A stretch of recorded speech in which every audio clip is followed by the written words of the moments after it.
Fala família, Leonardo aqui passando rapidinho na tarde desta quarta-feira, dia 14 de 5 de 2025, para poder te manter atualizado com as últimas informações do Vasco da Gama. E nesse vídeo é claro que ainda vamos falar muito de Copa Sul-Americana, porque agora o Vasco vai lutar pelo segundo lugar para quem sabe conseguir entrar na repescagem para depois se classificar, se vencer o terceiro colocado da fase de grupos da Libertadores, para aí sim chegar nas oitavas de finais da Sul-Americana. Para quem que estava sonhando aí com de repente ser campeão, cada hora que passa, cada jogo como esse de ontem contra o Lanús, parece que esse sonho de um título internacional fica mais distante. Vamos falar muito aqui também daquela liminar, se lembra aquela liminar que dá total direito e controle ao CRVG de continuar administrando a SAF Vascaína? Parece que agora está marcado. Será que vão adiar? Será que vão tirar de pauta? O que será que vai acontecer? Porque, olha, estou muito curioso para saber se vão dar ganho de causa para o CRVG, se vão dar ganho de causa para 777, na minha opinião, cara. Tanto um quanto o outro, se juntar os dois não dá um, porque nessa história toda o Vascaíno continua sofrendo. Claro que vamos falar muito de Campeonato Brasileiro, da 9ª rodada do Campeonato Brasileiro, porque você sabia que há mais de um mês o Vasco não vence uma partida? Você sabe qual foi a última vitória do Vasco? E aí, é claro que o Caldeirão ainda exerce muita influência no que se diz desempenho do Vasco da Gama. Motivação, de repente temor da torcida, porque sábado, olha, Vasco enfrenta o Fortaleza, que aplicou uma goleada no Juventude, e aí vai ser o Diniz agora estreando pelo Campeonato Brasileiro diante da torcida do Vasco. A expectativa é enorme, mas eu também fico aqui pé atrás, porque, enfim, os últimos resultados, essa crise todinha que o Vasco vem atravessando, é claro que nós temos que ter uma atenção redobrada, principalmente se tratando de São Januário. E aí vamos falar da tabela, e para piorar essa situação, Anderson Daronco é o cara que vai, cara, meu Deus do céu, não teria outro juiz. Então, depois da vinheta, vou trazer a classificação do Campeonato Brasileiro, algumas possibilidades, vamos debater, vamos falar também do resultado de ontem, vamos falar aqui do Felipe Coutinho. Eu acho que não avisaram o Felipe Coutinho que, pelo menos em cada grupo, nessa fase da Sul-Americana, só se classifica um, que o segundo vai ter que brigar pela classificação das oitavas de finais, num playoff. Será que a galera lá tá pensando que já vão dois direto para as oitavas de finais? Vinheta e já já eu volto.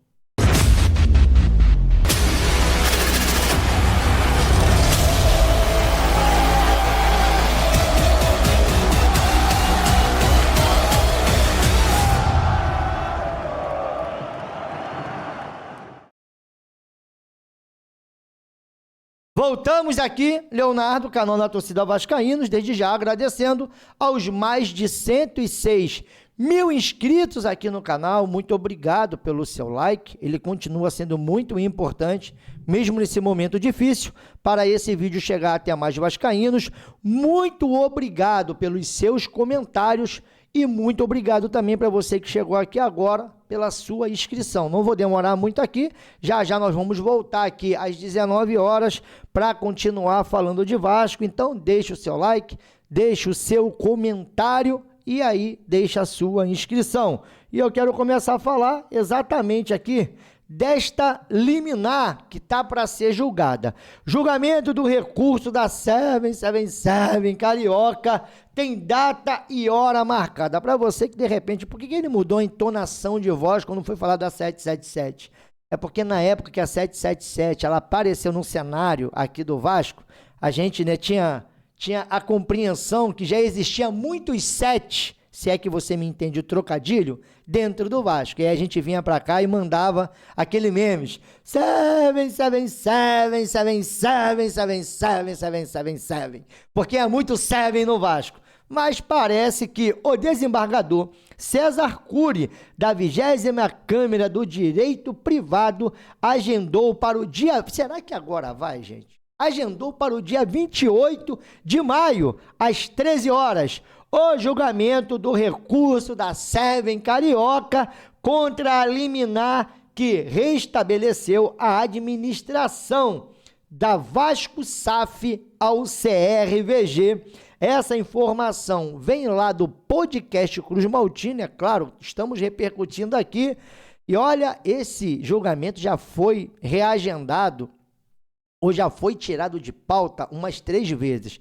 Será que agora vai, galera? E outra coisa, e nesse julgamento, e se o controle voltar para 777? Para você vai fazer diferença? Olha, rapaz, sinceramente, cara, eu me lembro da campanha de 2023, da bagunça de 2024 e desse 2025, ó, estamos aqui com 8 rodadas do Campeonato Brasileiro e o Vasco já está a 9 jogos sem vencer, entre Campeonato Brasileiro, Copa do Brasil e Sul-Americana. Então, cara, nada mudou na minha opinião, mas, cara, ontem nós tivemos esse resultado, 1-0 de um Vasco. Já deixei aqui, sabe, a nossa análise. Obrigado para vocês que assistiram sobre o jogo de ontem. Claro, o Vasco começou bem o jogo, depois os mesmos erros, as mesmas atitudes, e para mim o Diniz vai ter muito trabalho. Mas esse jogo onde o time do Lanús saiu vencedor por 1-0, o Melgar também venceu. E aí, se a gente for olhar agora para a fase de grupos ali da Sul-Americana e no grupo do Vasco, que é o grupo G, vocês vão ver que o Lanús tem 11 pontos, já está classificado. Ninguém mais consegue alcançar o Lanús, porque nós vamos para o último jogo. E o Lanús vai enfrentar o Puerto Cabello, também se vencer o Lanús não consegue passar o Vasco. No caso, o Puerto Cabello tem que torcer, mas mesmo se for empate entre Melgar e Vasco, eles também não conseguem passar o Melgar, então já está eliminado o Puerto Cabello e só pode chegar a 7 pontos. O Vasco tem 5 pontos, foi ultrapassado pelo Melgar, que venceu o Puerto Cabello, se eu não estiver enganado, venceu o Puerto Cabello na Venezuela. Deixa eu ver se foi na Venezuela, rapidinho, galera. Foi na Venezuela aí, tá vendo? Aquilo que o Vasco não conseguiu fazer, tomou de 4 do Puerto Cabello, o poderoso Melgar foi lá na casa dos caras e venceram por 1-0. Rapaz, eu vou te falar, olha o Vasco, cara, tá difícil. E aí agora o Vasco entra nessa missão, nessa obrigação de ter que vencer o Melgar. Se o Vasco não vencer o Melgar, o Vasco não vai participar dos play-offs. Inclusive, o Felipe Coutinho parece que não sabe que só se classifica um, gente, não se classifica 2. Porque, como você está classificado para uma nova fase de Sul-Americana, se sai das fases de grupos para ir para as oitavas de finais direto. O segundo colocado, eles vão disputar uma vaga para uma classificação de oitavas de finais, para poder fazer parte da galera que vai estar junto com o Lanús, que já está classificado. Então, no caso do Vasco, se o Vasco terminar em segundo, não consegue mais terminar em primeiro, o Vasco vai pegar o terceiro colocado da fase de grupos lá da Libertadores para ter um encontro à parte e um desses dois se classificarem para uma oitavas de finais. Mas parece que o Felipe Coutinho não sabe disso, porque segundo o Coutinho, o Vasco já está classificado. Resultado difícil, não era o que a gente necessitava, né? Óbvio que a gente precisava sair daqui com os pontos. A gente sabe que se classificam 2. Eu acho que no outro jogo lá o Melgar tá... A gente sabe que se classifica 2. Não, só se classifica 1. Quem ficar em segundo vai disputar a vaga das oitavas de finais com aquele que vai vir lá da Libertadores. E aí, meu irmão? Se o Vasco não está conseguindo ganhar de Puerto Cabello, Melgar e Lanús, imagina o terceiro, tomara, né, que peguem um peixe morto. Terceiro colocado lá da fase de grupos da Libertadores. E detalhe, lá também vai ser ranqueado, tá? O melhor daqui pega o pior de lá. O pior daqui pega o melhor de lá. Entendeu? O melhor da Sul-Americana pega o pior terceiro colocado da Libertadores. Mas o melhor terceiro colocado de lá pega o pior terceiro colocado daqui, não, desculpa, segundo colocado daqui da Sul-Americana. E aí, meu irmão, você acha como é que tá o desempenho do Vasco? Mas segundo o Coutinho, só depende, e esse é o meu medo, jogadores têm que entender que só dependem deles. Com os pontos, a gente sabe que se classificam 2, eu acho que no outro jogo lá o Melgar tá ganhando, então isso ainda nos dá uma chance para o último jogo em casa. Como eu falei ali na outra entrevista, acho que cada um dos jogadores aqui agora a gente tem que se juntar, cada um assumir a responsabilidade de vestir essa camisa, que é uma camisa gigantesca. E só assim, trabalhando triplicado, a gente vai conseguir os resultados que esse clube merece. Porque trabalhando dobrado eles não estão conseguindo, então vão trabalhar agora triplicado. E eu diminuí aqui, galera, devido a Conmebol, que é uma barra. Vira e mexe, tá dando direitos autorais em todo mundo aí, derrubando, tá fazendo, né, o arruaça aí a Conmebol. Então, pra gente não ser derrubado aqui, já chega, né, olha, vou ficar até quieto pra não fazer piadoca, mas tá difícil, né? E aí, pra livrar que a gente tome uns direitos autorais, eu tive que diminuir a tela. Vamos lá. Apenas a vitória leva o Vasco aos playoffs da Copa Sul-Americana. Após um insucesso jogando fora de casa, o Vasco chegou à terceira colocação do Grupo G, atrás do Lanús e Melgar, que conquistou uma vitória em cima do Puerto Cabello na Venezuela, como eu disse. O Vasco fecha a sua participação na fase de grupos contra o Melgar, em São Januário. Com 5 pontos, o duelo contra a equipe peruana será um confronto direto pela segunda vaga. A diferença é que o Melgar chega aos 7 pontos e vai poder jogar pelo empate na colina histórica. O Lanús está matematicamente classificado para as oitavas de final. Está classificado. Está classificado. O Vasco não está, não. O Vasco ainda vai ter que... Ai, meu Deus do céu. Fica imaginando esse jogo decisivo. E nós não vamos poder contar com o Hugo Moura, que ontem foi expulso contra o time do Lanús. E é claro que eu vou te perguntar se o Hugo Moura ele vai fazer falta. Porque numa pesquisa feita rapidinha lá, com mais de 359 votos, e aí, quem foi o pior da partida para vocês? E o Lucas Piton, olha o Lucas Piton, 70% dos votos. O Verrete, 15%. Nuno Moreira, 5%. E outros ali, rapaz. Já teve galera falando aqui, o Coutinho disparado. Para vocês, qual foi o pior jogador do Vasco na derrota de ontem?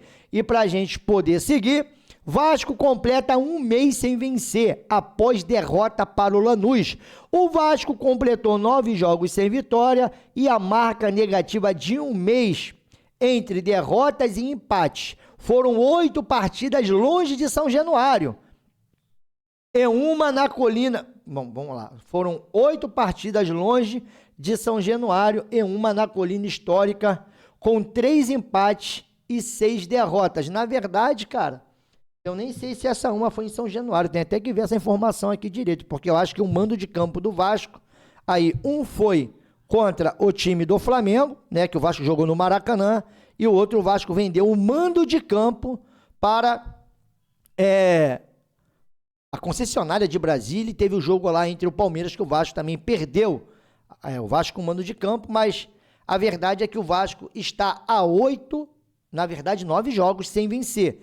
E agora, depois de um mês, porque a última vitória do Vasco foi contra o Sport no dia 12 de abril, e hoje já são 14, passando-se esse um mês fora de casa, o Vasco agora vai ter a oportunidade de enfrentar o time do Fortaleza em casa. E para isso fica essa pergunta, porque eu vou continuar perguntando. Eu quero acreditar que ontem o Diniz não quis mexer, sabe, na disposição do time tática, não quis implementar, tipo assim, de uma forma mais radical a sua filosofia de futebol. Acabou de chegar, só deu um treinamento, foi na base da conversa, mas ontem, quando entrou o Alex Teixeira no lugar do Coutinho, cara, eu juro que eu fiquei com um nó na cabeça, porque dizem que agora o Fernando Diniz vai ter carta branca para poder mexer nesse elenco. E aí eu fiquei com algumas dúvidas. Será que realmente ele não quis mexer? Olha só, não vamos mexer, acabamos de chegar. Então, se sai Coutinho, entre o Alex Teixeira, vamos seguir a cartilha. ou se essa questão não foi um bom senso do Diniz, que não quis ali mexer muito, sabe, na estrutura daquilo que vinha sido estava sendo treinado. É difícil porque me dava nervoso, cara, gaguejar aqui e rebuscar pensamentos, né? Porque eu tô te passando aqui uma hipótese que eu não acredito, sabe?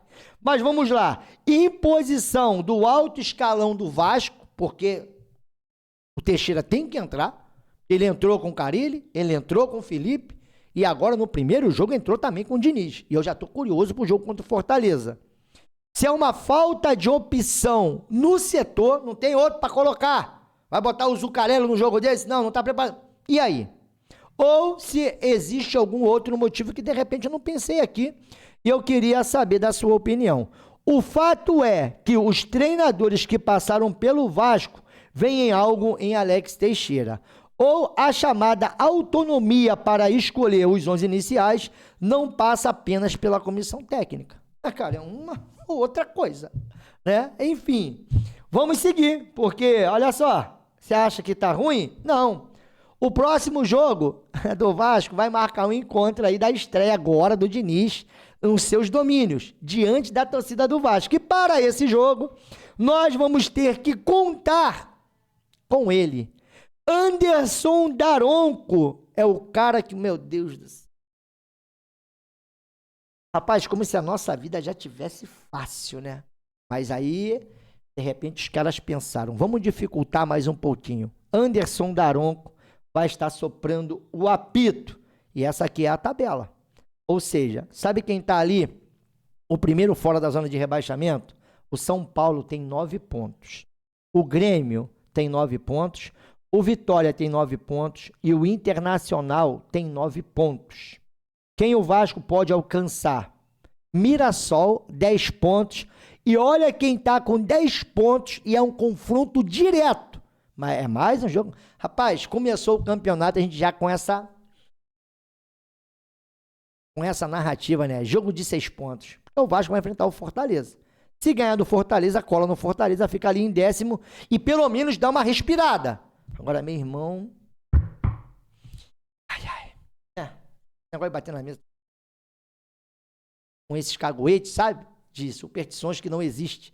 Tem que bater na mesa não, meu irmão. Tem que bater na tecla de contratar jogadores, mudar a disposição desses que estão lá e transformar, deixar o homem trabalhar, dar autonomia e mandar embora os parças.